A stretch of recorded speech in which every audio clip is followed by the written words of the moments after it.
Today's video is all about how best to repair Dualshock 3 tops once the rubber goes. As you can see there, I've got Nintendo Switch joycon overcaps on there because they're tight fitting. I've used them on my Dualshock 4s before when the rubber goes, but there's slightly different fit on the Dualshock 3 central core. Here's the mushroom that come off, and once they go, because of the little poke through fingers on the back, they're extremely hard work to get back on if you ripped them off, because they were sealed through cap to this bulbous underside. Alright, let's get rid of that. As you can see, I've got 3 of the colours of the joycon overcaps: black, blue and the red. I've gone with the red on here because the contrast on my phone is best represented that way. Right, we'll start with this left side. Right, let's get it that way. I think I'll just show you how much they can move. As you can see, that centre line on the silicone seam, it's shifted quite a lot. Right, and I'll square it up.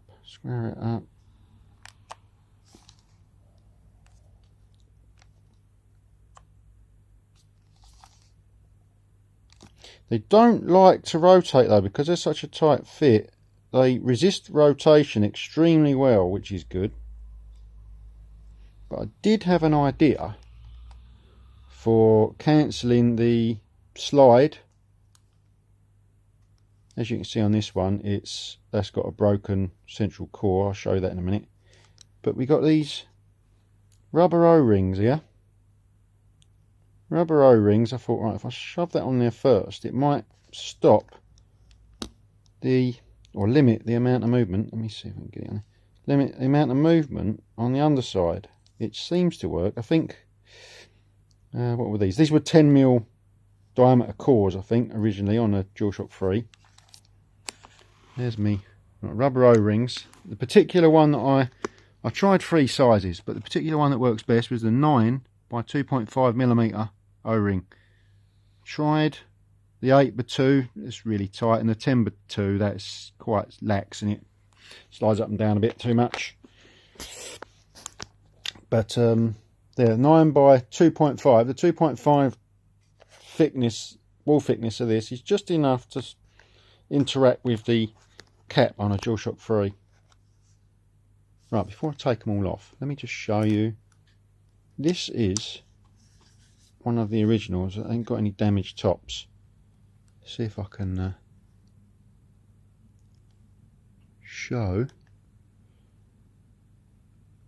Alright, and the clearance over the red top means that they're shorter. See if I can show the other side. You can see daylight through the gap means they're slightly shorter, which means they will create a more responsive stick on your sensitivity ranges in your core calibrations in game. So be more responsive being shorter, and they're slightly less domed than the mushroom, so they're more flat than anything, but that can't be helped for this particular setup. Right, let's get this off and focus. So that's what you're dealing with. It's a sharp edge in comparison to, let me just show you this, the Dualshock 4 fix, which is a wider edge. And what you'll see there is I've put the O-ring on there just to show you that this fix is not compatible with Dualshock 4, because when you try to click the stick in the run position, this O-ring is too thick. So you might be able to use rubber flat washers if you can get them, but I ain't got any to even try on here. So what I'll show you now is I'll put this 9. Right, these are a bit of a fiddle to get on, so I might have to do it out of shot.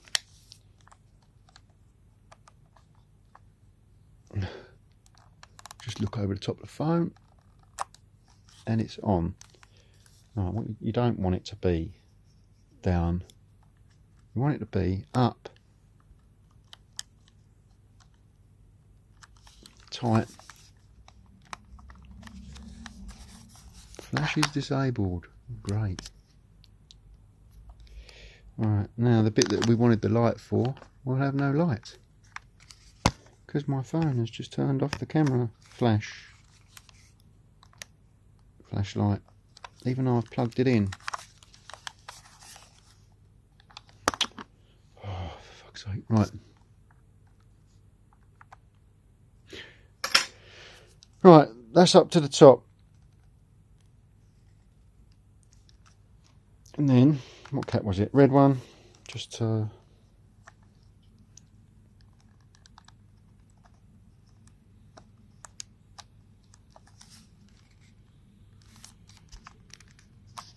red one. Right, red one is on.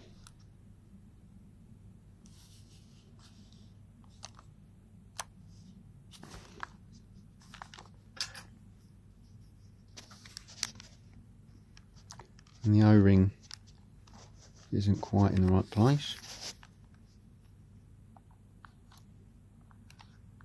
It's so much harder doing this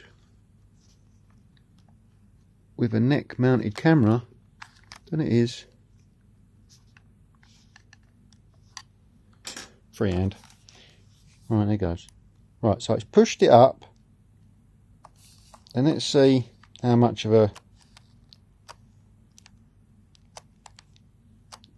drift I can coax out of that top centre. I mean, I don't know, it looks the same, but I'm sure it's resisting more of that. So that is how I would fix a Dualshock free top. Let's just take that one off just to show you. That one was mangled. This is an old one I think I picked up from a car boot. Let's see if I can get that rubber off.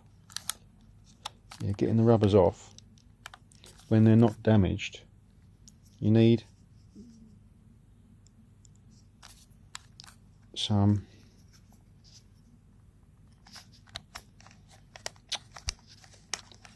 pliers of some kind.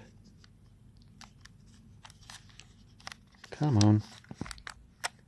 There you go.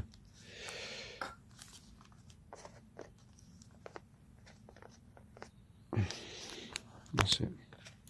Just a short expose on what you can do. The Nintendo Joy-Con rubber silicone overcaps, 2-stripe band, they seem to be universally good for all sorts of fixes on control pads, especially on the Sony side. Thanks for watching. Hopefully that's helped you out.